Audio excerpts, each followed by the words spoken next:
There's a small possibility we might be bottling it. I don't want to talk about it. Hello and welcome to part 110 of Backing the Boro. I'm Kev, and coming up on today's episode we have a massively important game away against our closest challengers, Southend, and then we've got a home game against Barnet. Since you were last with me, it's really these last two games have been problematic. We've lost to both Sunderland and Bradford, and what should have been a game where we could just about not only solidify promotion but even the league title.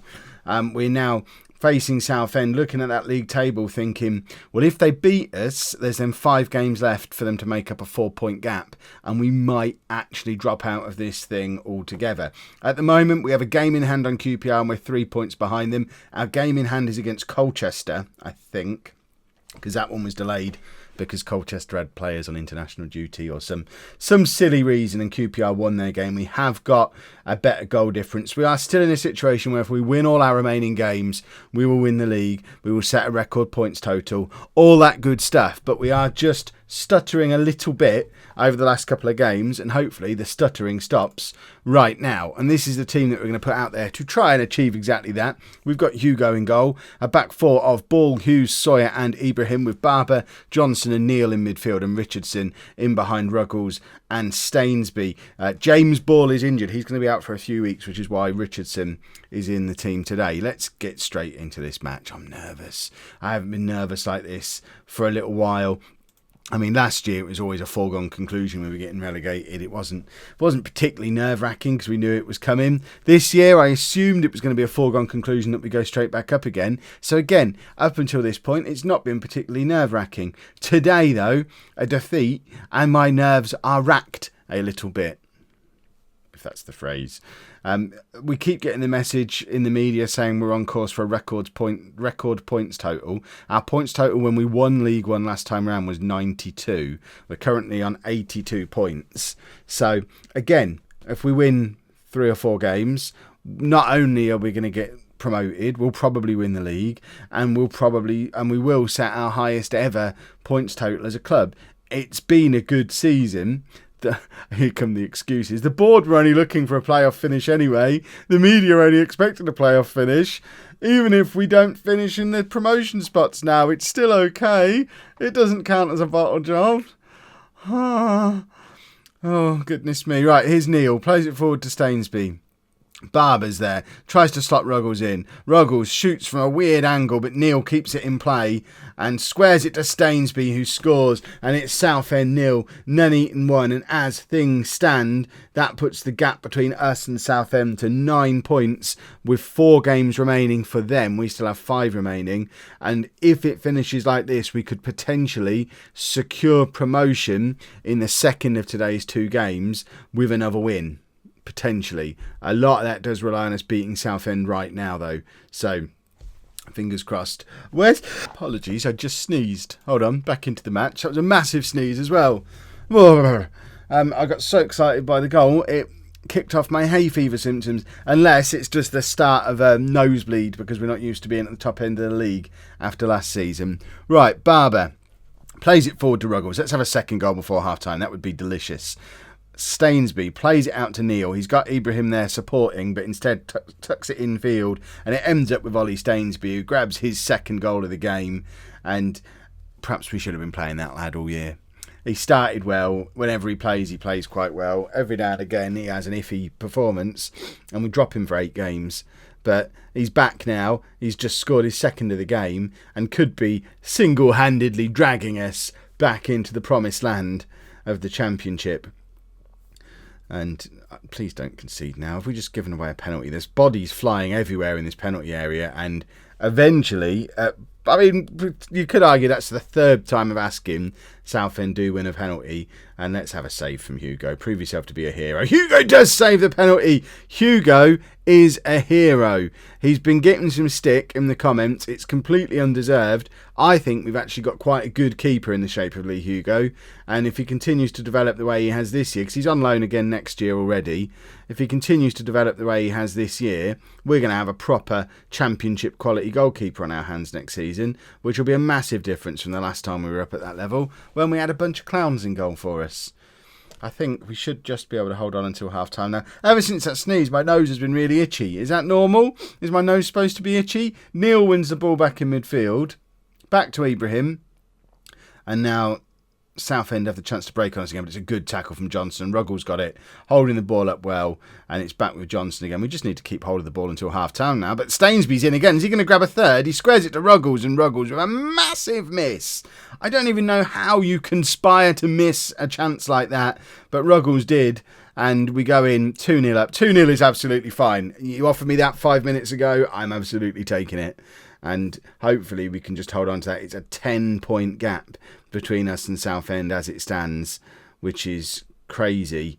And we've just conceded a goal, which is less crazy. I mean, that's more expected. You've seen how we play football. We've got a massive goal difference, but it's largely because we score so many goals, because we still concede an awful lot of goals. And now we need to not foul this up somehow. How are QPR getting on in their game? Presumably they're winning, so they're still 3 points ahead of us. QPR are 2-0 up away against Notts County. I don't even know where Notts County are in the league. I don't remember playing Notts County at any point this season, which presumably means we've still got to play him. Hugo nearly with a spectacular own goal just after I've been bigging him up, but he gets away with it as it goes wide. And we build again from midfield, and it's with Barber. Barber plays it forward to Richardson. Ruggles is in, and another big miss from Chris Ruggles. He does score a good amount of goals, but he's not a prolific goal scorer. He's not a clinical finisher by any stretch of the imagination. He misses a lot of big chances. Right, we don't have an attacking midfielder to bring on for Richardson, who's not having a good game at all. Why haven't we got Russell on the bench? That seems silly. Our entire defence is having a fairly poor game, so we might make some substitutions back here. We don't have anyone to do that either. We've got a right back on the bench, and he's the only one playing well. Is there any substitutions we can make? We'll take off Jay Johnson, bring on Davies, who's just signed a new contract to keep him here for next season. And I tell you what, we're going to take off Barber as well and bring on, I don't know if to bring on Hughes or Zabba. I'm going to bring on Hughes because I can't say the other fella's name. And we haven't really had a look at Alex Hughes properly this season. He came in the summer, probably as a midfielder we didn't really need. And certainly with the emergence of Neil as well, and staying relatively injury-free in midfield, we've not really needed to use him. His contract's up at the end of the season. In theory, he looks like a decent option, but if he's not been able to get into our League One team, he's certainly not going to be able to get into our Championship team, surely. Right, I am going to take off Ruggles because of his big misses. Bring on Afsharian, swap those two over, and just have 10 minutes of Afsharian using his pace and trickery, and we've conceded, and it's 2-2. And now we perhaps need Chris Ruggles back on as the better player, because Southend have got all the momentum with them now, and this ruins any plans we had of securing promotion in the next game, because we won't be able to. We're only 7 points clear of them. We need to grab a winner. Hugo, big kick forward to absolutely nobody. It's with Richardson. Finds Stainsby. Afsharian's in, and Kev's a genius. Afsharian comes off the bench and grabs what will hopefully be the winner. It's 3-2 with 5 minutes to go, and finally we've got Afsharian and Stainsby playing together and both scoring goals. This is something we've been looking for all season, because these two are both our players. Ruggles is obviously here on loan. That is a beautiful finish from Afsharian as well. And that restores the dream of being able to win promotion in our next match. We just need to hold on. And it's the last kick of the game is a corner for Southend, and we do hold on. And that is massive. Now we just need to go and beat Barnet. If we beat Barnet, we are all but there. In fact, no, we will be there, I think, as long as Southend play on Monday as well. We beat Barnet, we get promoted, and then it's just all about chasing down QPR and trying to win the title. Right, just a couple of changes for the Barnet game. We've only had 2 games. We are not fit. Look at the state of this condition. We've done our normal resting them from training. It's still not enough. Sheridan comes in at left back. Davies comes into the midfield. Other than that, we are unchanged. We have match winner Afsharian on the bench again, purely because neither Stainsby or Afsharian can really play as that target man. So we've got to go with Chris Ruggles again. Dan Fisher would have been another option, but I think Dan Fisher might be done. And I've said that a few times now, but he's out of contract at the end of the season. We're currently paying him £8,000 a week. And I just don't see how we can justify that. We tried to negotiate a 1-year extension on £5,000 a week. He just wouldn't entertain the idea. So I think Fisher moves on in the summer. So we're preparing for life without him. Right, let's get out here. beat Barnet, secure promotion, and then we can worry about winning the title and chasing down QPR. We still have everything in our own hands at the moment. Our goal difference is 8 goals better than QPR, so we just have to keep on winning. QPR already ahead in their game against Wimbledon, though. Just seen that goal flash up. So the gap between us and them at the moment is 5 points. The gap between us and Southend still 10. So in actual fact, even if both us and Southend draw, we still get promoted because they'll only have 3 games left at that point. We have that game in hand against Colchester as well. But a 10-point gap with 3 games to go. I'm no mathematician, but I think that means we'll be promoted if Southend fail to win, regardless of what happens in our game. So, is that right? If they draw and we lose? No. Oh, who cares? It's too complicated. Let's just win this match. Forget what everyone else is doing. Win all the matches we've got left, and then we can all celebrate our awesomeness. Right, Richardson is in and just fouled. Richardson's not very good, is he?